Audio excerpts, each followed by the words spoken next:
What is up, Bills Mafia? Welcome into Shout at Buffalo Bills Football Podcast. It is Thursday, August 22nd, and Ryan Talbot, the grind has ended and a new grind is about to begin. Training camp is officially over. The Bills had their last practice before the Carolina Panthers.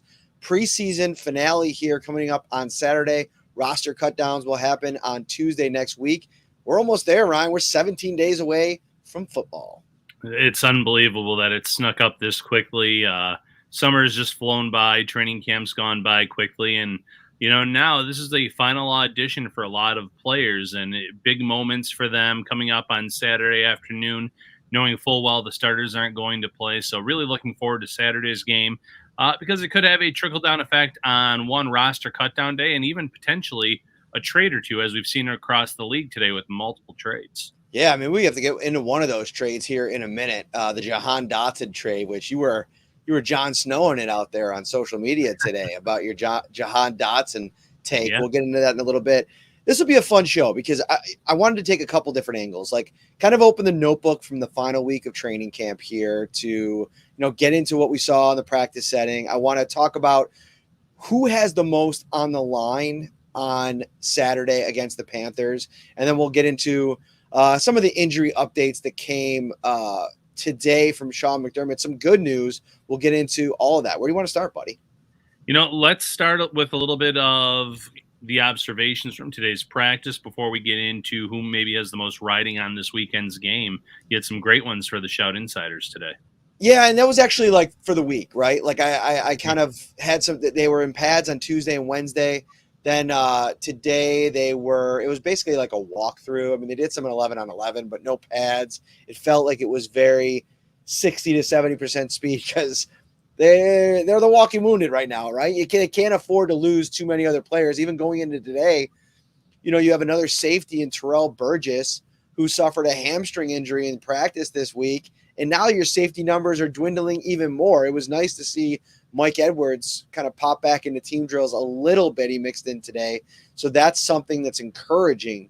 But we'll get into all that. One of my big takeaways from this week is a guy that I think we can actually combine the observation and so much rest, like riding on this Saturday. And that's Torry Couch.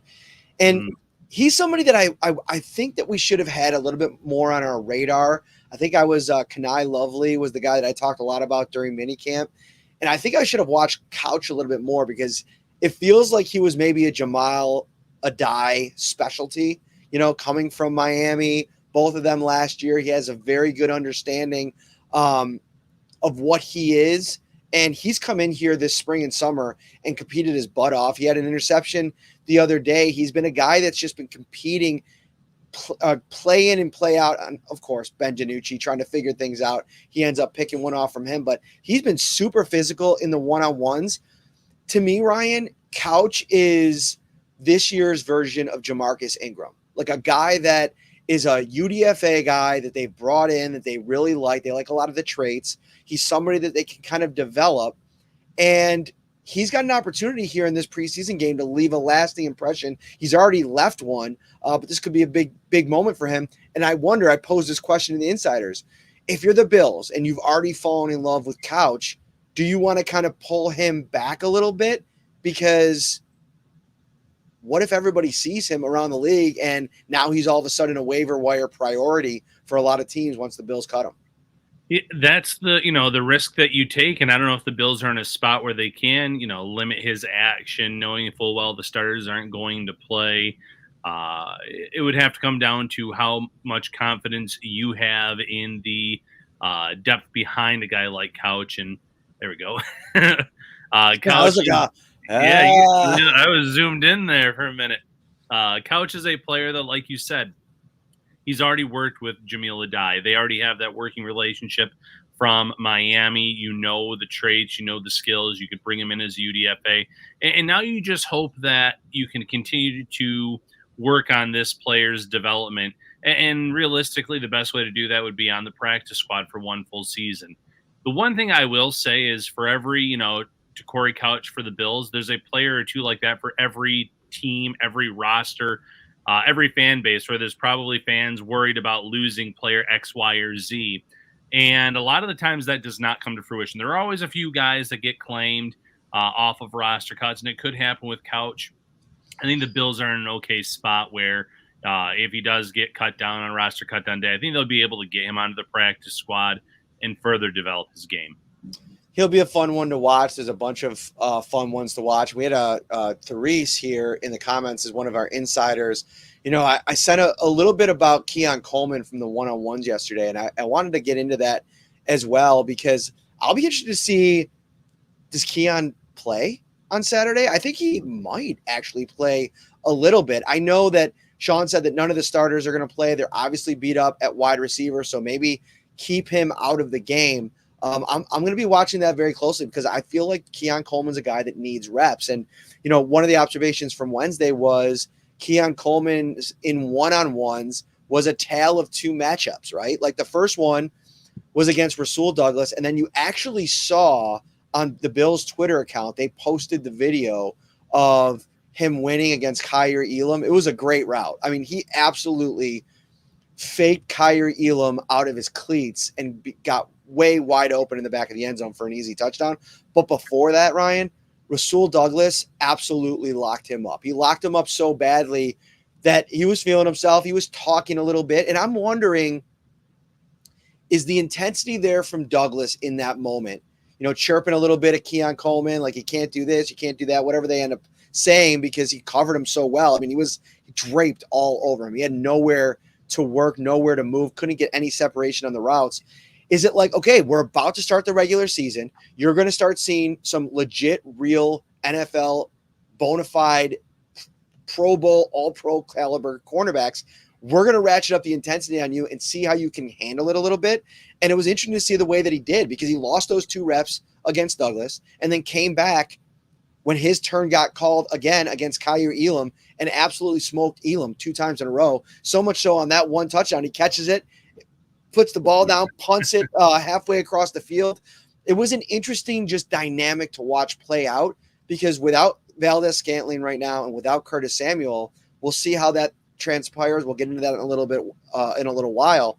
Keon Coleman could step into the season and have a little bit bigger of a role, a little bit more pressure than I think we thought when they were fully healthy. And maybe they will be fully healthy. We'll see.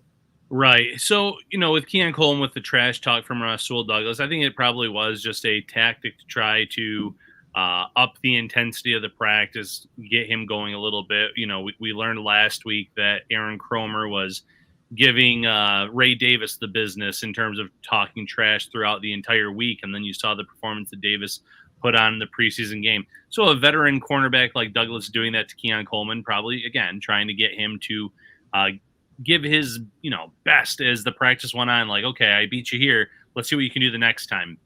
And sure enough, against Elam, he's able to win some routes, get open, flash a little bit of what he can do. So when it comes to Keon Coleman, though, you're right. The Bills are in an interesting spot. Still isn't at the top of the depth chart in terms of the unofficial depth charts that have been posted. It's been Mac Hollins. It's been Khalil Shakir. And then obviously it's been Curtis Samuel, who's dealing with some turf toe now.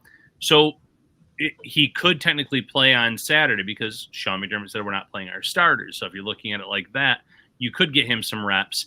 My only pushback on that would be, are you getting good reps if it's Ben DiNucci and Anthony Brown throwing you the ball? And in this case, it would be DiNucci because Keon Coleman will only be out there early for those reps in the game. So I agree with you. He needs the reps. I just don't know if he'd get worthwhile reps on Saturday afternoon.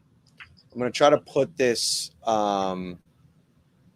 clip here. Let's see if I could share it in the screen because if you haven't seen the route, you could see a little bit of it against Kyer Elam here. He kind of comes out of the screen a little bit, so you can't see the whole thing. But it's pretty unbelievable what he can do at the height of his powers, Keon Coleman as a rookie here. And I think you're excited about that. Like you want to see him game in and game out, find a way to impact the game, right? I think I'm still high on his ability to do that. And I got the video up here. That's where he kind of like punts the ball and does that whole thing. But right here, see Elam kind of flying. That was him flying out of the screen. And there's Keon Coleman right in the back of the end zone all the way by himself. I think that if he can find a way to make one or two of those plays per game where he starts to build confidence, that's where you're going to start to kind of tap into that. But he's been a little bit really buttoned up. Like he was asked about the jacket and the cookies at his press conference this week. And he didn't really want to joke around about it. He was like, when have I ever not been about Keon Coleman, the football guy? All emphasis, all attention is being paid on football right now. He seems ready to go. But once you get to the season, I mean, it's going to be that week in and week out grind for a rookie. Expectations, I think, have to be high.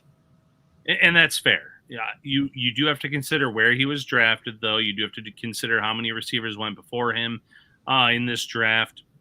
Even some of the guys that were drafted behind him, like an A.D. Mitchell, I feel like had more draft hype going into the draft, but that's a whole different matter.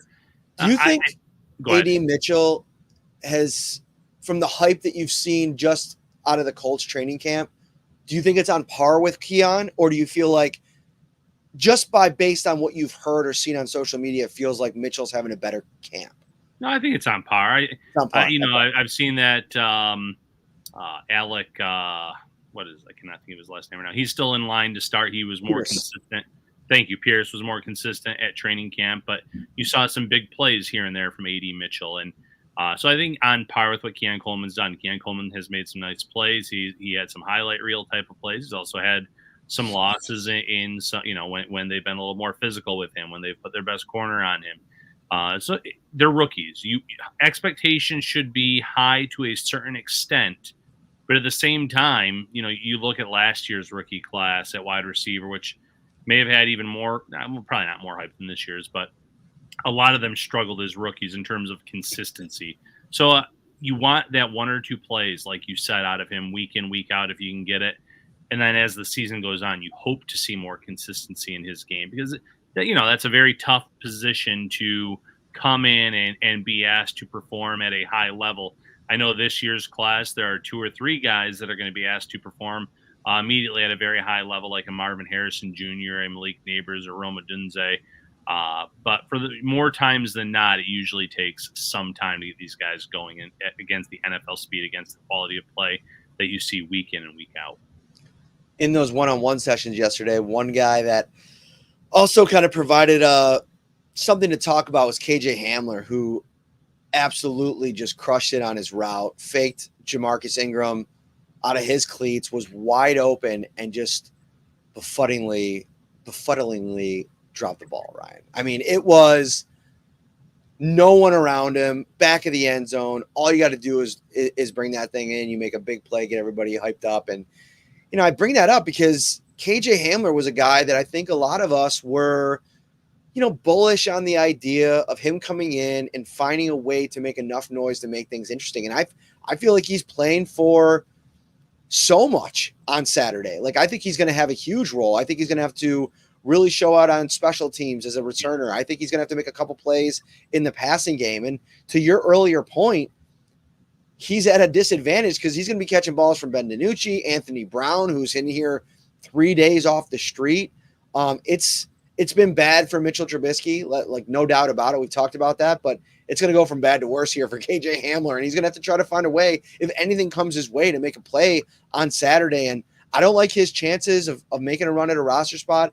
I don't even know if he's done enough at this point that one game would tip the scales in his favor over a guy like Tyrell Shavers, who has been so well. We're going to talk about Tyler Bass in a second. I see that from Renee. But first on Hamler, your thoughts about Saturday.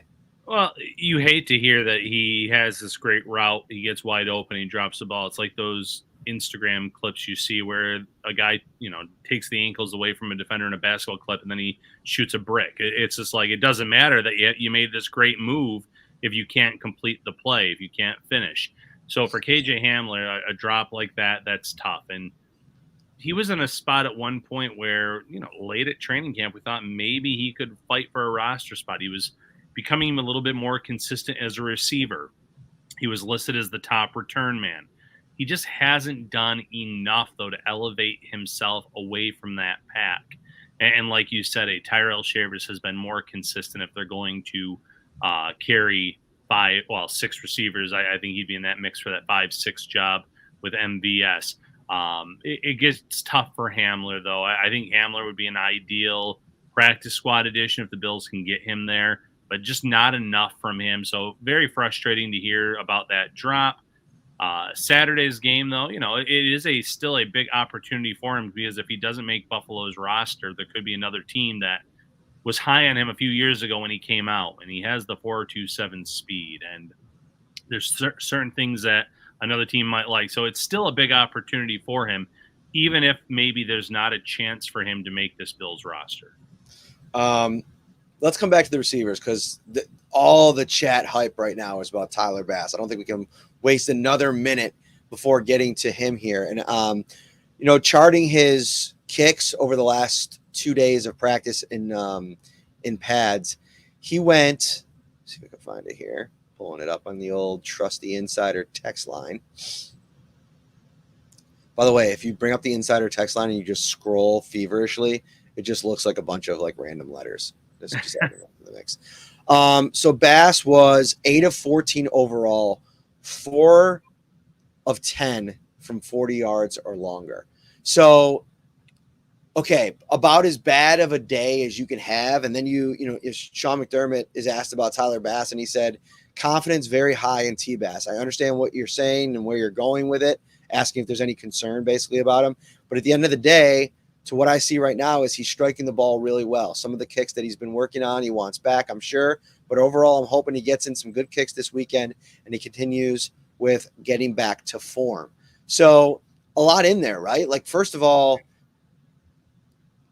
he's been striking the ball well. Well, striking the ball well and missing kicks. I mean, I don't think that you're happy with the result, even if it looks good, right? Like, there's a lot of times, like KJ Hamler runs a great route, but if he doesn't catch the ball in the back of the end zone, it's not doing much for him. So yeah. I think that Bass is in a spot where, listen, we've talked about the contract. We've talked about the holder situation. Like, there's all of these different factors. At the end of the day, I think the Bills are pretty married to him for one more year. There might be an outside chance of like maybe bringing a kicker on a practice squad and putting a little pressure on him that way. But again, do you risk the mental makeup with a move like that if you're going to be like pushing him and basically saying that we don't have the confidence in you, which I think that would be fair at this point. There's a lot that goes into this thing, and they've moved on from Jack Browning. They've kept Sam Martin on the roster, which has to make you think that they think that holding maybe isn't the issue. And you would think it wouldn't be the issue considering how long they've been together now. If it had been an issue, you think it would have already been addressed. You wouldn't have brought Martin back into the fold. You would have gone a completely different route. So I don't know how much that you can blame on Sam Martin. And I know there were a few practices early at training camp when Browning was still here where Bass did kick better with him. But it's a weird thing being an NFL kicker. It's almost like when you lose it, and you don't get it back. And he's still a young player. I hope he proves everyone wrong and he has a great season and he gets up into that 87% range like he was a few years ago in terms of field goal makes. But there's just been so much inconsistency at these practices. And I know he's been perfect in the preseason.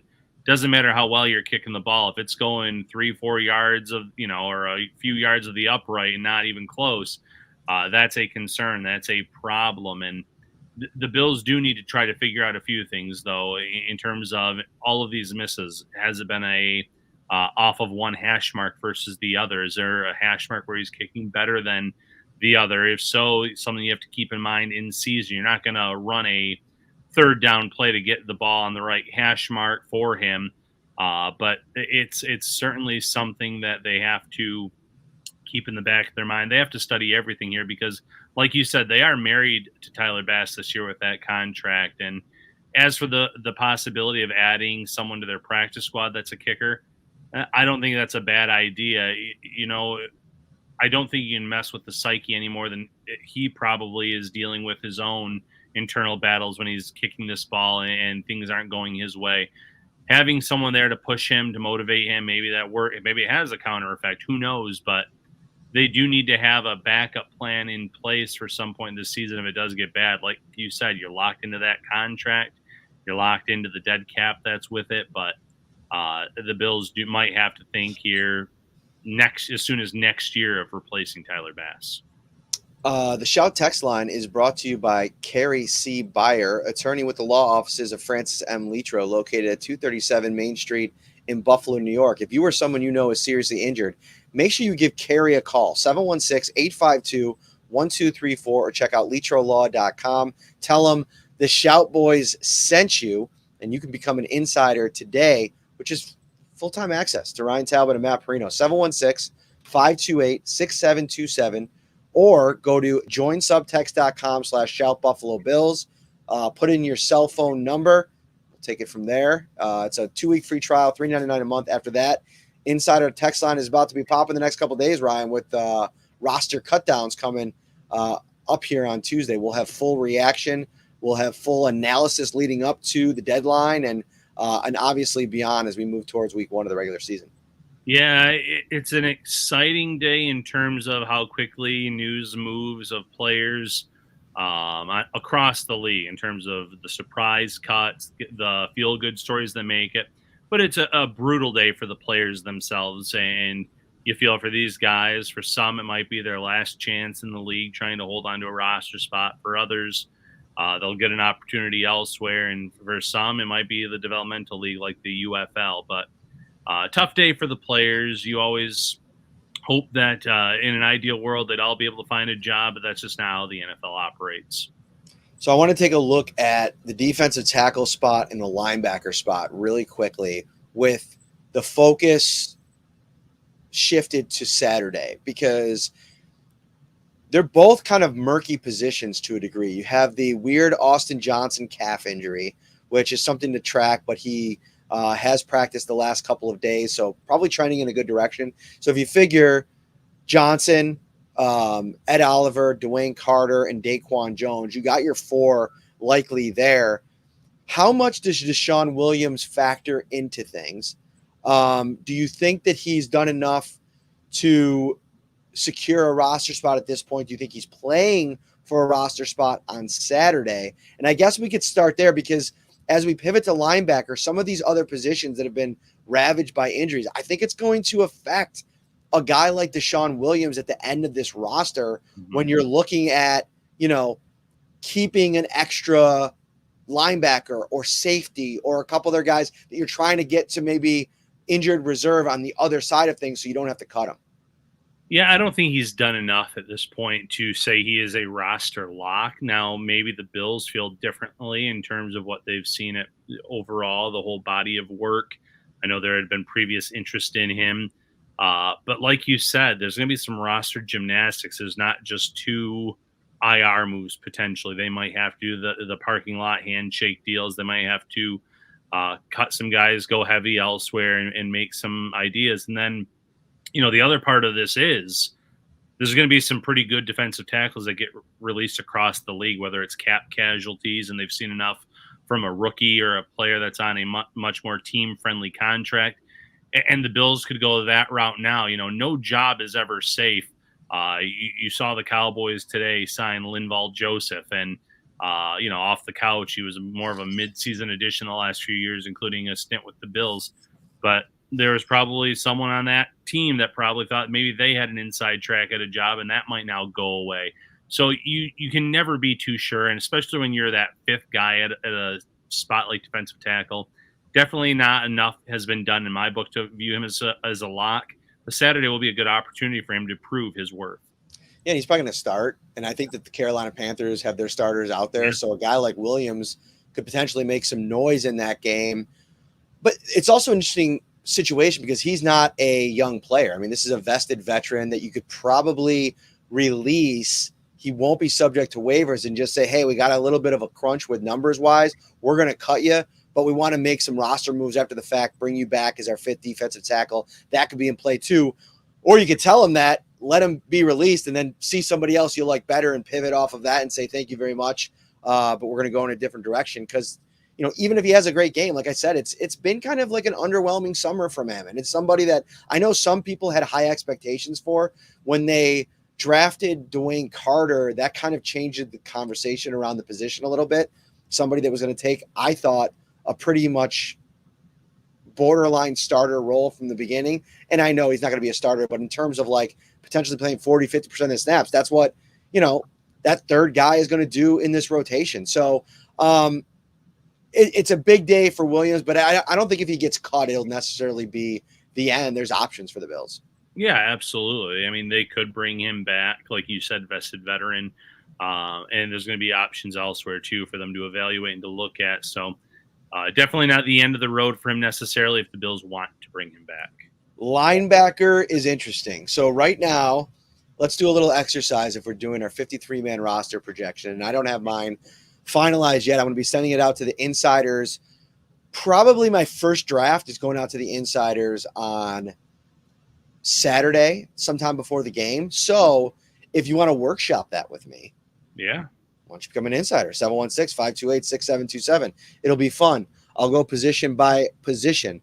Okay, so Matt Milano, to me, he's going to be one of those IR spots. 100%. Shout out to Josh Forrest, one of our YouTube subscribers. I think Smoot becomes the fifth defensive end and can play defensive tackle, can be both if needed. I agree with you. I think Smoot is going to make the roster, and I also think Javon Solomon will make it. So that'll be the 5 defensive ends. So you got Matt Milano. You figure they use one of those IR spots on him because then he can come back in the season, but you can kind of push him through. Then you have Dorian Williams, Terrell Bernard, and then it gets interesting. Beyond that, you have Deion Jones and Nicholas Morrow. I think Deion Jones might have the edge, but I think Morrow, when he's been healthy, has probably been a little bit more versatile in what he can do. Balen Spector, to me, is out, Ryan. Like, I think that they're going to finally cut bait. They're going to cut him. And to me, the guy that's trending up more than anybody right now who's going to start on Saturday and could really cement this thing is Joe Andreessen, who I think is going to be that guy in the mix. And then you have Edwafon Ulafosio, who's back healthy now. Saturday is a big game for him too. But again, because of where they drafted him and what I think they think of him and where he kind of stacked up in this draft, I still think he gets one of those final roster spots. I don't think anything you said there is wrong about this linebacker position. I think Andreessen is in a good spot. I wasn't ready to say that he was a lock a few episodes ago. I'm still not 100% there yet either, but the way that this coaching staff has been talking about him, the way that he played in his opportunity, he had a really strong practice this week as well. Everything is trending for him to make this roster. So, you have Dorian Williams, you have Terrell Bernard. I agree with you on Matt Milano. Andreessen, I would think Ulafosio is going to be one. And then I would probably go with Deion Jones over Nicholas Morrow because of the injury, because of the time missed. Not a knock on Morrow. Injuries happen, unfortunately. And again, he could be a veteran practice squad addition. Wouldn't shock me if they could get him there. I see the potential trade options for Morrow, Jones, or Spector. No, potentially it would be like conditional 7th or something, I would think, for I don't think for any of those 3 guys, because you're just going to wait and get them when they get cut, right? Like, if you want, go ahead. No, go ahead. I think if they're going to trade a player, it could be like at an edge rusher position. Like maybe there's a team that would like a Kingsley Jonathan for a day 3 pick, or a Casey Toohill, who might not make this roster but has played meaningful reps in this league. I think defensive end is more realistic for the Bills. I don't know if they have, offensive linemen like a Lyle Collins, if he could get anything at this point in his career. But there could be a few spots. I don't know, though, about the linebackers listed there. But, Balen Spector would be someone I would invite to the practice squad and hope he can prove his health over time there. But it's an interesting position. It's another position, though, too, where I think the Bills could be active in terms of players that get cut elsewhere, and they could address the linebacker position there after those, initial cuts have been made and you have your initial 53-man roster. They could be active and replace 1 or 2 of those guys. The Spector thing is tough, too, because you feel for the guy. Like, he looks like he works hard. Like, he plays so fast and physical. And it's just like sometimes guys' body in this league, it's hard. And going from, the college level to the pro level and just a little bit of the wear and tear. I mean, I can't imagine the mental strain this is all taken on a guy like Spector, who has had a couple of moments where he's surging towards relevancy and a role in this defense. And then it all comes crashing back down. Every time he builds a little bit of momentum, it's back to the drawing board. So again, it's not a cut that I think the Bills want to make. It's one that it's like just not available enough. And you got to find somebody that can play, and you got to move pretty quickly. All right, let's get to the wide receiver room, Ryan. Spend a little bit of time in there. Really interesting update from Sean McDermott today. And he had said a couple days ago that there were, of the group that were injured week to week, the Mitch Trubisky, Quentin Morris, Marquez Valdes-Scantling, Curtis Samuel, DeMar Hamlin, he's more concerned about some more than others. And so I asked him today specifically about Samuel and Valdes-Scantling. It's like, okay, you get to the start of the regular season. They're not available. They can't make it back. Do you have to go outside the building to find somebody to play wide receiver? Or are you happy with, let's just say, the trio that you have there now, and Hollins, Shakir, Shavers, and Coleman, which is, I guess, would be the foursome. And he said, I'm not even getting to that point yet where I'm even thinking about what the options would have to be because of what he's hearing on Samuel and Valdes-Scantling, that it could be both those guys could have a chance to be back by week one. And I think that's really encouraging. Valdes-Scantling's been walking around a little bit. He's been doing some work on the bike. Samuel was kind of throwing off to the side and kind of almost like being like the ball boy during the individual work, like catching for the quarterback as he was throwing to all the guys. So, that's a really good sign. We don't know the severity of that turf toe injury, and you always hear turf toe. First thing you think is like the scariest situation imaginable. But if they can get back, that puts them in a much better situation, because if either of those guys got to go on injured reserve, that really muddies the waters in terms of what they're going to do at wide receiver, because I think you got to pull them through. Right now, we're also seeing they have a chance to get back. They're going to be a part of the mix. So you're going to have them make the 53 next week, push them through, because you don't want to put either of them on IR because they have a chance to be ready for week one. Yeah, if they're going to be ready or close to ready for week one, you don't want to see them miss multiple weeks of the season because you use one of those IR spots on them. And, when it comes to Curtis Samuel, the Bills listed him with, I believe it was lower body soreness or something along those lines for a few days.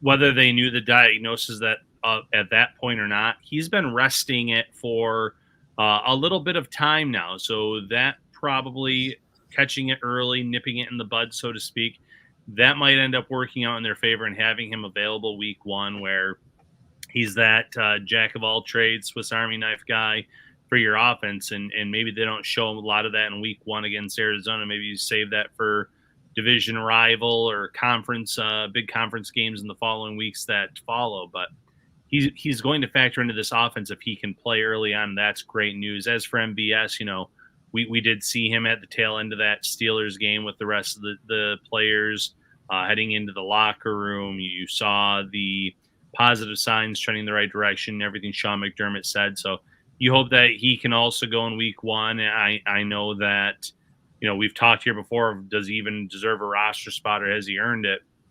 It seems like every time we've talked about him with McDermott, with Josh Allen, it's the whole, he was the last one to join kind of the roster, that position. He's still kind of learning.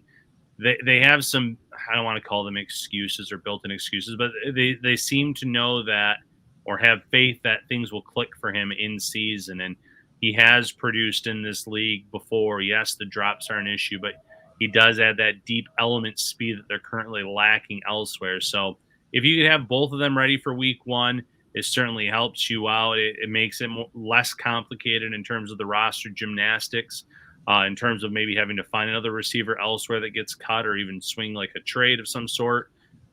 So it certainly helps you in that regard. What time did you wake up today? 7. You look like you're hurting right now. You look like you're about to fall asleep. You've been working on your parents' kitchen all day, huh? Yes. Tired? Yeah. Well, manual labor put you through it? Manual labor. We took all of the shelving down. We sanded all that. We did all the repainting there. We are putting in new flooring, putting in the backsplash, staying pretty busy in that regard for sure. That sounds terrible. And I say that because me and home improvement do not mix. Do you know who would be embarrassed to know me? Tim the Toolman Taylor. I would not be friends with him because he would be like, you're so terrible at all of this. And with no interest, we wouldn't have anything in common. Well, unless you're a car guy. He was a big car guy, too. And he did I'm not a car guy either, but he mess up a lot, though, too. So maybe. Here's where we would share something. Okay, relax. I love his little like call that he does. That's pretty good. That's pretty good. I think I'd be best friends with Al Borland. Okay, I could see that. You kind of remind me of Al Borland. I am a little bit like Al Borland. Yeah. You have that like demeanor. I need some more plaid shirts. Sheila says, "Go help him." No, I can't. My car is like, I'm really close to miles on the lease. I don't know if I can get all the way to Olean actually. That's awesome, dude. That's brutal. I take my hat off to you if I had it on right now because home improvement, man. That is the end of your summer, too. Yeah, the end of the summer too. Great son you are. Shout out to Diane and the whole fam. Hope they're doing well. All right, let's go to Josh Forrest says that his internet died for a minute. Can you guys restart from about 5 minutes ago? No, we can't, Josh, but you can rewind and watch the entire 5 minutes that you missed, my friend. Here's the last thing on wide receiver, and then I want to finish on safety. So, and I think somebody asked about Mitch Trubisky. He was walking around in a knee brace today. It doesn't seem like Sean McDermott is overly concerned about him. Let me just see. I think there was a question that was asked in the press conference specifically about Mitch. Okay.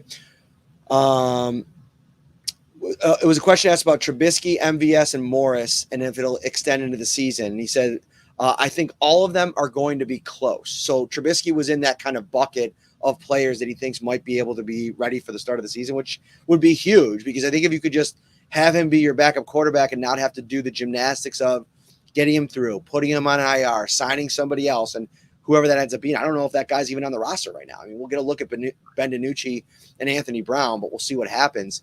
I think that's a good development if you can get him to a place where he can be the backup, but maybe not a great development because maybe you don't want Mitch Trubisky to be the backup. Yeah, he has not had the greatest summer either, but the Bills seem committed to him. They seem they were thrilled to bring him back after his first stint. So with that type of backing, I don't see him going anywhere in terms of any kind of push there, minus a more severe injury, which you never want to see happen. So I would think he is locked in as that number 2 quarterback and trending in the right direction to potentially be available week 1. Tyrell Shavers. What are we thinking here? Let's just say that Samuel and MVS are going to make the roster. And I guess Charles G is asking if MVS is a roster lock. I think he is, Ryan. Like, I think he's a guy they're going to push through. Mac Hollins, Keon Coleman, Khalil Shakir, Samuel, and MVS. I think those are your 5. If you were to go to 6, for me, it would be Tyrell Shavers. But like I said, there's a lot of different position groups that I think they're going to be having to play around with a little bit. One of them being even offensive line. Like if you really like the versatility of a Will Clapp, who's now in the concussion protocol after leaving practice on Tuesday, maybe you need an extra spot for him. Maybe you need an extra spot for all of these safeties that you have to get through. Maybe you've got to get Kareem Jackson through because DeMar Hamlin's hurt and you're unknown about the start of the season with him. Cole Bishop, who is doing more in the red non-contact jersey, but there's still a lot of question marks with him.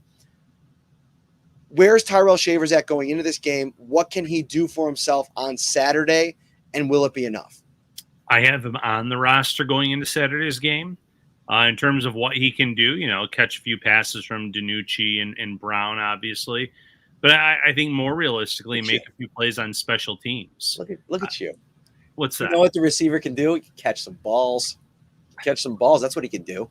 That's right. Great. Hey, great, Ryan. Listen, Great. I think it's going to be difficult with that quarterback play.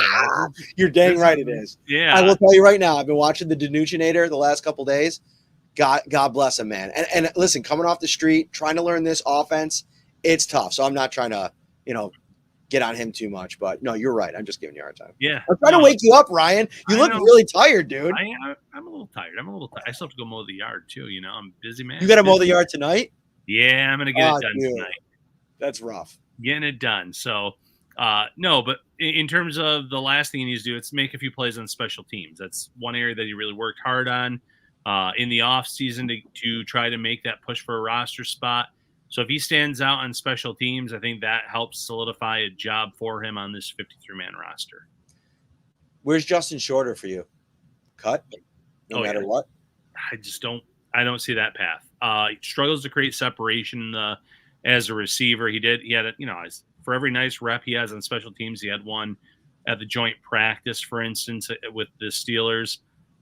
He's invisible a lot of the other times. And I just think that maybe the Bills try to, they cut him and they welcome him to the practice squad as long as he clears waivers. I just don't see him having any chance of making this main roster. It would shock me, to be quite honest. I think Mike Edwards at safety, he worked in a little bit in team drills today. I think that's a huge development. I think that for the most part, once that hamstring popped early in camp, they were like, let's put this dude on ice. He's a veteran. We have a little bit of concern about the depth. Like at that point, I don't think Cole Bishop had been hurt yet, and he was still trying to kind of find his way.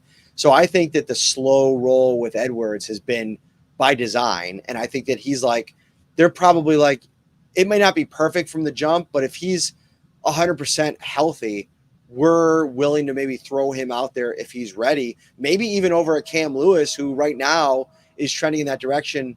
And it's unknown about DeMar Hamlin's status. He has 17 days to get back from a hamstring, which is in its own way could be this nagging kind of thing.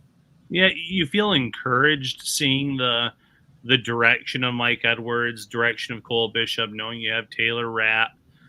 You have a veteran like Kareem Jackson that you can lean on if some of these guys are not quite ready just yet. You have a Cam Lewis who has the versatility to play there as well.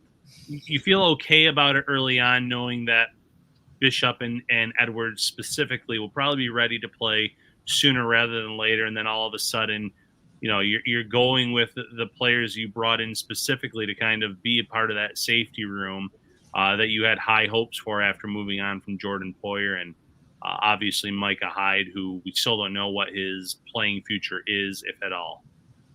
All right, that's going to do it for this episode. August 31st, we're going to be live at Wingnuts, 1402 Millersport Highway. That's in 9 days, Ryan. The roster, the 53-man roster will be intact. We'll have a good idea what this team is, and we'll light it up. We'll get you that going into the opening week preview show on that Saturday night. Make sure you come out, hang out with us. We'll do a live podcast. We'll bring some fans onto the show. It's going to be a wild time. We cannot wait. Yeah, always looking forward to Wingnuts. Cannot wait, Bills Mafia. All right, everybody. For Ryan, I'm Matt. See you soon. Take care, everybody.